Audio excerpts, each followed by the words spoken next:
I love the Super Bowl and everything that goes with it, but this weekend, Wild Card Weekend and next weekend, they're my favorite weekends in the NFL. Every single season, get a couple of games each day with everything on the line, obviously. Welcome to Friends of Wager Talk, everybody. I'm Scott Spreitzer. He's Matt Holt of CG Technologies, and oh boy, the Pittsburgh Steelers, on a normal day of the week, any day of the week, any time of the year, is one of the big public favorites, obviously, in all of the NFL. I got to ask you, is this team, the Pittsburgh Steelers, giving you guys any exposure when it comes to a potential Super Bowl title? Are there any other teams besides Pittsburgh that would cause you guys a little bit of pain behind the counter? And what is that team or two that you're rooting against from winning it all this year? Yeah, the Pittsburgh Steelers are by far, not only for us, but probably for a lot of people, the worst futures team that there is.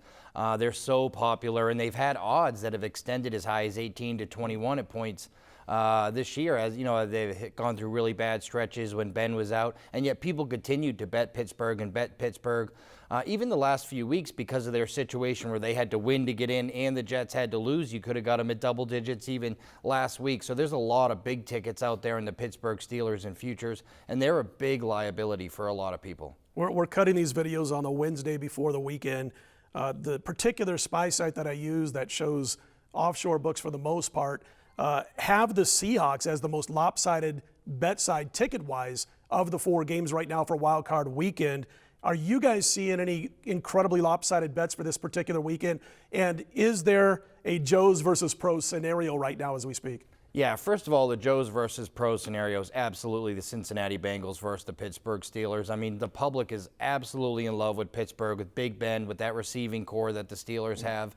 But when you look at it, there's only one quarterback in the NFL that's thrown at least 2 interceptions in the last 4 games. That's Ben Roethlisberger. He's not going to be able to do that and win in Cincinnati. That roster's loaded. 2 good running backs, 3 good receivers, 2 good tight ends, good offensive line. The defensive line with Geno Atkins is healthy is awesome. The linebackers are great in Cincinnati, and they have good cover corners. So if Ben Roethlisberger continues to throw interceptions at the rate he has, the Cincinnati Bengals, a really good football team. And A.J. McCarron has played good football, and we're seeing anytime this line hits 3, we tend to see that pro action taking those threes, Sure. But all the public bets have been on the Pittsburgh Steelers. Let's talk about McCarron compared to Dalton for just a second. I think this regular season, they put all the right tools around him, Eifert, right down the line for Andy Dalton to really succeed. And we saw why Marvin Lewis stuck by this kid when he was taking so many reps around the Cincinnati area, around the NFL for that matter. Dalton has the great year. He is not particularly a good quarterback, and I'm being nice in his playoff appearances thus far.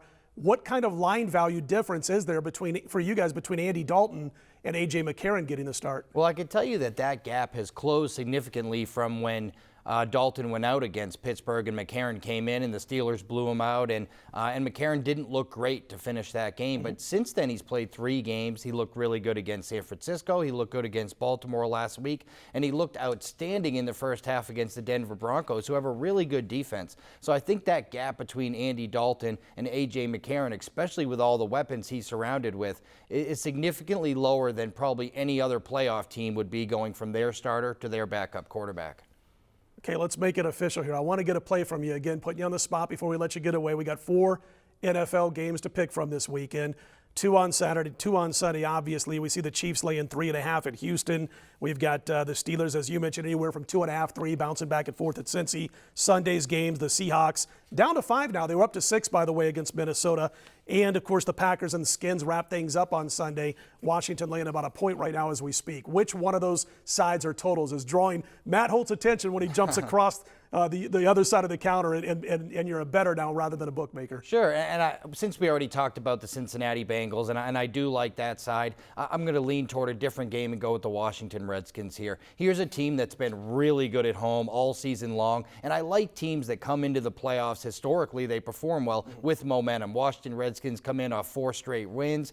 Cousins throwing the ball exceptionally well, the best he has all season. And look, Aaron Rodgers in this Packers offense just isn't there. It's not what people think. The mirage of Aaron Rodgers going out and throwing for 350 isn't there. He's throwing for 220 a game this year, and I think the Washington Redskins at home may get it done against this Packers team. I can't go against you there. I'll tell you what about the Packers real quickly. That offensive line has been a mess for most of the year in pass blocking. We saw it come into play again the other night against Minnesota, closing out their season. In fact, that under was the difference for me between a losing day and a winning day. I had the under in that game against Minnesota. We ended up going 2-1. So good stuff, Washington Redskins. From Matt Holt, we've got a great weekend planned in wild card action.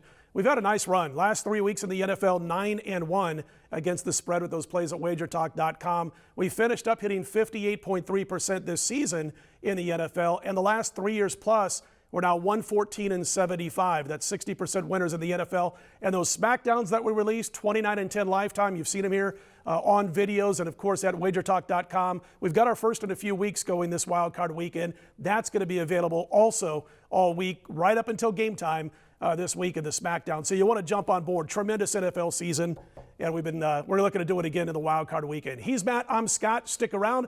Talking a little bit of college basketball. You want to check that out. Big 12 matchup right here at wagertalk.com.